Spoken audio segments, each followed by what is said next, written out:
ನಮಸ್ಕಾರ ಫ್ರೆಂಡ್ಸ್. ನೋಡಿ, ಕೆಂಪು ಚಟ್ನಿಯಿಂದ ಬರೀ ಮಸಾಲೆ ದೋಸೆನೇ ಅಲ್ಲ, ಬಾತ್ ಮಸಾಲನೂ ಸಹ ಮಾಡ್ಕೋಬೋದು. ರುಚಿ ಅಂತೂ ತುಂಬಾ ಚೆನ್ನಾಗಿರುತ್ತೆ. ನಾನು ಕೆಂಪು ಚಟ್ನಿನ ಲಾಸ್ಟ್ ವೀಡಿಯೋದಲ್ಲಿ ಅಪ್ಲೋಡ್ ಮಾಡಿ ಹಾಕಿದ್ದೀನಿ, ಯಾವ ರೀತಿ ಮಾಡಬೇಕು ಅಂತ ಹೇಳ್ಬಿಟ್ಟು. ಬಾತ್ ಮಸಾಲೆಗೂ ಅಷ್ಟೇ ತುಂಬಾ ರುಚಿಯಾಗಿರುತ್ತೆ.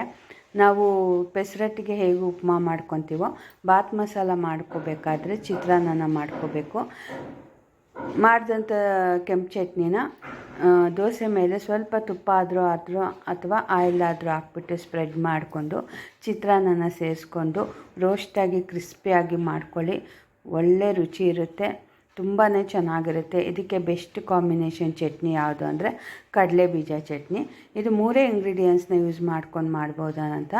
ಕಡಲೆಬೀಜ ಚಟ್ನಿ, ಕಡಲೆಬೀಜನ ಫ್ರೈ ಮಾಡಿಕೊಂಡು ಹಸಿಮೆಣ್ಸಿನ್ಕಾಯಿ ಖಾರಕ್ಕೆ ತಗ್ನಾಗಿ ಸೇರಿಸ್ಕೊಂಡು ರುಚಿಗೆ ತಕ್ಕಷ್ಟು ಉಪ್ಪನ್ನು ಹಾಕ್ಕೊಂಡು ಗ್ರೈಂಡ್ ಮಾಡಿಕೊಂಡು ಒಗ್ಗರಣೆ ಹಾಕ್ಕೊಂಡ್ರೆ ಕಡಲೆಬೀಜ ಚಟ್ನಿ ರೆಡಿ ಆಯಿತು.